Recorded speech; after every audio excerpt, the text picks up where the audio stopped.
Kati nkugabira omutima ku luno nga nkuyita ojo kyakalemu kuyimbire buno obuyimba bonga buva ku mutima kyekirabo kyenina jangu tuli obulamu jangu tuli amasanyu juninga mwena eno bagiyise love fest tesuwa love fest yetuse nawe ndi bulungi beti. Okay. Yama. Leero tulaza amaanyi mangi. Mina mwe moda z'amaanyi. Okay. Bamanja bonna basitudde. Bonna bazze be bambuga nga ntudde mabega nga mugole. Mandaze omukwano mungi era bambi Dr. Chameleon ne Wizo Manizo mwebale kuba baganda bange ab'enjawulo. Ate bakwano bange. Bazenga baganda bazenga bafaani bazenga ki? Bazze of course olw'Oluganda abasajja bazibu bakusitula naye ate Chameleon agambye azze kubanga faanu wange. Ne Wizo najja kubanga naye mukwano gange muganda wange nga muyimbi bayimbi b'amaanyi naye leero kibadde kyanjawulo kuba omukolo gubadde gwa Operation Press Conference Love Fest eya Pallaso. Okay. Ose otunyonyola about Love Fest abantu nga bagamba why Love Fest omuntu abatandika okimanya munnyonnyole why Love Fest? Love Fest kubanga message esinga eri mu nnyimba zange ennaku zino ya mukwano. Ekyokubiri kubanga omukwano gw'abantu gwe gufudde kyendi. Ekyokusatu kubanga Katonda gwe mukwano kati nalu bingi bibadde mu ggwanga lyaffe naye olwo lwafuusa olunaku lwe tugenda ojjagulizaamu omukwano. Celebrating ku mukwano. Come let's spread some love, let's celebrate some love, let's enjoy love. Era nange mbayise mu mukwano mungi nga njagala mujje bangi n'omukwano mungi nga June 9. Mukwebaza wali eri talking about this concert yogedde ku bantu abakubeereddewo mu lugendo luno. Can you please re-mention them again mwe mubadde n'omukyala? To abantu abakuyambyeko tuuka ku Love Fest eno. Who are those key points botunako n'ogamba nti ono era abaddeyo mu jjaneyo those who didn't live in you bo ne bakutiriza? Okuva ddi okuva gye ndandikidde? Okuva ewadde okuva e Bulaaya. Wenadde okuva e Bulaaya. Wenadde okuva e Bulaaya nsobola gamba mubaddemu bangi. Late AK47 RIP, Radiant Wizo, Bawa producer, Nash Wonder, media companies, Baba Media, ba DJ,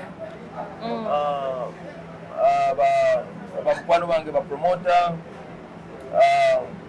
ba managers, Jeff Chiwa, manager Gizi, Kama, Salongo, Muchacha Sylventics, Mimi, Shamimi Fit Biosi. Mimi oyo mukoneko nnyo ayingira atya? No, ayingira atya kubanga yajja mu bulamu bwange. Bingi bye nali siraba n'abindaga. Nangamba olina okubrandinga. Oli mu industry ya make believe. Olina okukola emikwano. Nansembeza ku mikwano gye gye yayina egyafuuka egy'omugaso ennyo mu bulamu bwange. N'atoola ne ku ssente enkalu. Alabe nga ntuusa ku birooto byange ebimu. Kale kugamba ssente enkalu si kikulu kwa ffenna tuzeetwalira era tubyekolera bulijjo. Nekisinga obukulu nti yeewaayo nakkiririza mu kirootolo yange nange nanzikiririza ng'omuntu nampagira ogenda mu maaso tuuka wano wentuuse kyandibadde kyanjawulo singa teyaliiko. Abayimbi bangi watuuka kunaafuuka star nga woofuse muli w'amaanyi nnyo beerabira abakyala be bazze babeera nabo ne Mimi up to now you still praise her. Okwerabira kya buntu si bakyala bokka abantu beerabira mikwano gyabwe oli yerabira ne baganda be ne bakwano be si bokka oli yerabira n'abaana be so just guba mutima gwa muntu ndowooza ng'ekyo Katonda yakikusaamu nga toli mwerabize nze bwentyo bwendi seerabira gye nnava seerabira mikwano gyange seerabira gye mpise seerabira mukyala seerabira baana bange seerabira bakadde bange seerabira Katonda wange kyekyo kyendi ne bwe mba nga nnyinza okuba sijjukidde tekitegeeza nti neerabidde.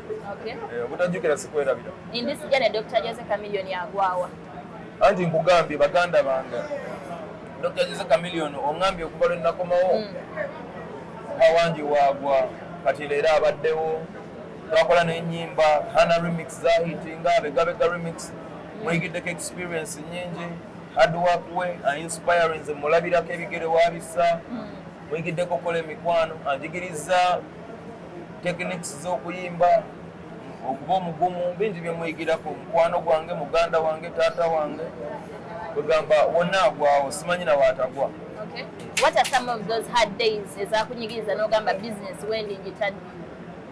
Hard days ezanyigiriza nenga business katono njite.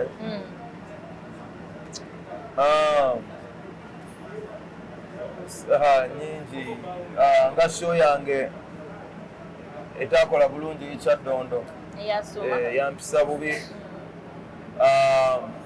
naye sikerangako nedooza nti bizinesi ngenda gita kubanga nze ekyokwagala okuyimba natandika okuyimba nga temulina ssente nga sisuubira kusasulwa okusasula okwasooka kwalinga kwa kufuuwayo era kufuuwayo 100 emmeka ate nga nazo zaatusanyusanga so bizinesi nga bizinesi yajjamu luvannyuma but passion yaliwo ne waliwo ebintu kati noolaba industry yaffe nga mu covid nzikuwa bayimbi basinga okuzannya ku radio ba tv bayimbi baali baavu nnyo oga ebintu ebimalamu amaanyi naye era tuddamu amaanyi olw'abawagizi ge batulaga ne basigala nga batutwala nammwe bantu nga mmwe abamidde mututwala mu maaso nomutuyimiriza wano so nze sijjukira nnyo ddirwe njagala kuta business kuba yennyumira ng'omuntu kino kyejjagala I love music.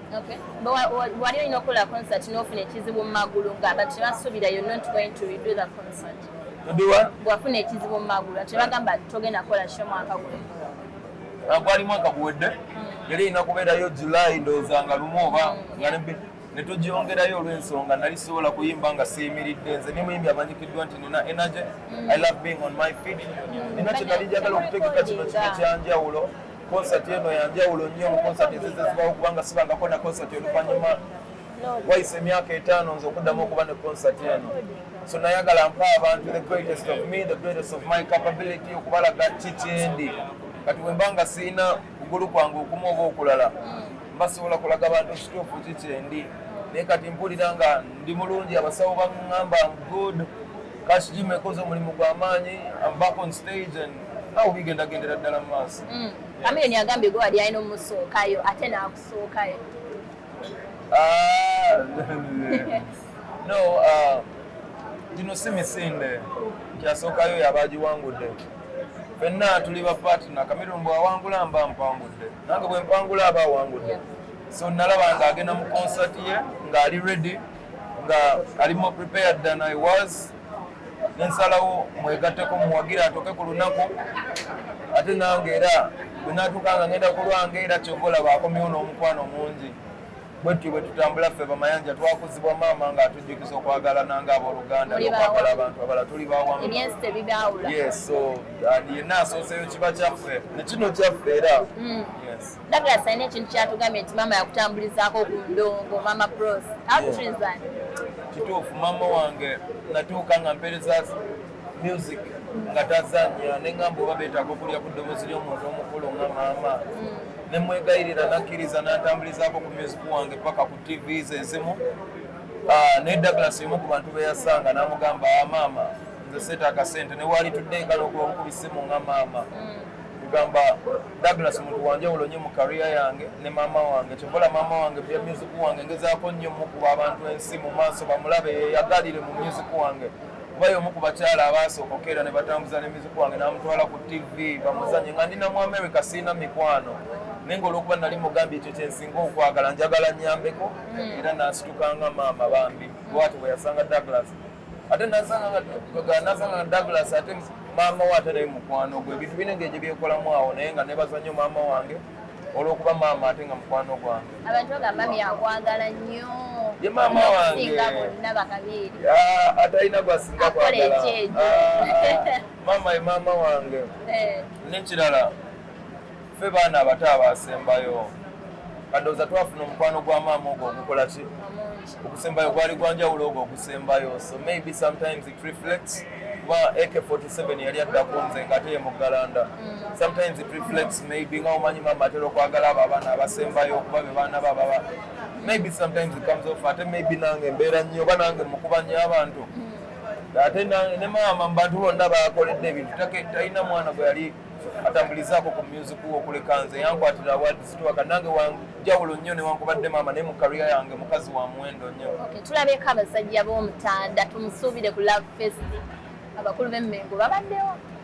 Abakulu b'Emmengo bazze era mbeyanzizza nnyo olw'okusuula akadde ku mirimu emingi gye mulina okukola munange ne mujja ne mumbe omukisa mwebale nnyo okusituka kwongera kundaga nti ndi mukwano gwammwe era mbasuubira ku Love Fest. Love Fest eno Omutanda okimanyi alina kusiima era bw'anaaba asiimye yajja alabikako wazira nga nina omugenyi ow'enjawulo era ku Love Fest abantu gwe baba basuubira tukyanoonya wagenda kuyita ng'ayingira wa surprise mugenyi wanjawulo omugenyi ono wankristo nnyo alina wagenda okuyita simanyi oba anayita mu VIP eno wansi eno waggulu naye kuyingira kwe kukyatusumbwa naye nga ye yamaze okukkakiriza nti agenda kubeera naffe mu cricket oval. Okay. Talking about the Love Fest, abantu badde beebuuza abaana bagenda kudda ogwokubiri obeera mu Love Fest. Bali abaana bange ne Uganda babawaka. Uganda teriko kugenda nakudda. Kati bakimanyi nti babawaka ate nabo baagalawo. They can come back anytime. Era concert bene subidde nti bagenda kubeerawo obulungi bampagire. Naye nga omanyi tegeka ne Mukama Katonda akola ki? Ategeka. Naye nze tegeka zange za kubeera na buli omu ku Love Fest. Yes, era nawe nkusuubira. Oba tolina mwami jangu tukufunire. Bagenda kubeerawo handsome boys in the building. Okay, tuni Love Fest omulungi Shiba Kalungi agenda beera because abye mwazemu kwataka tumusuubire erugogo. Abayimbi bonna ab'e Uganda bebayita cream de la cream. Gumanyi nti ono muyimbi wakabi agenda kubeera mu Love Fest. Obulanga omubala bamupostinga bonna bagenda kubeerayo. Era bonna nabayise era mbasuubira wabula njagala okubagamba ekivvulu kya Pallaso ennyimba nageza okubala nga nina za ssaawa 2 nga neetaaga essaawa 2 okulaba nga mbayimbira.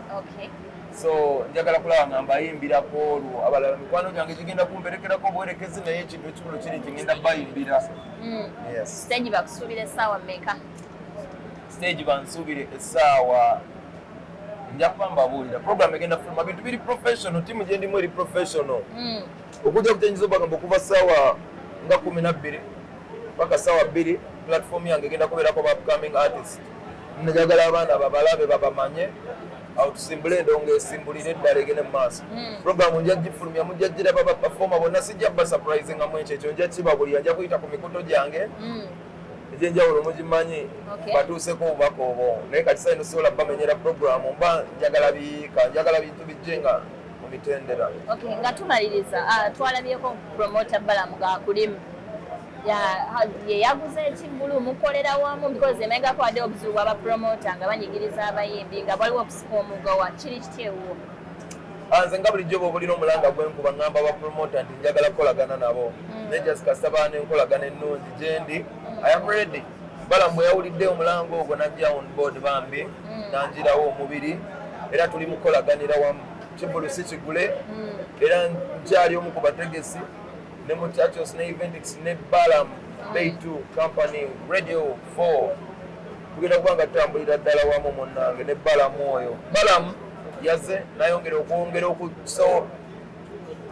stamp ku nkolagana yange naye nkolagana y'abapromota n'abayimbi yanziyeko omugugu gw'amaanyi era njagala omwebaza ekyenjawulo naye nalaba kabaka amusiimaawo ndooza banne bayifune ekyokuyiga kati mulaba lwaki bamusiima emirimu gye mirungi promota wa ddala era mwebaza okujja on board ebintu byonna biri mu nteeko am looking forward okulaba nga ngenda mu maaso nga tubawo ekikulu ekirungi.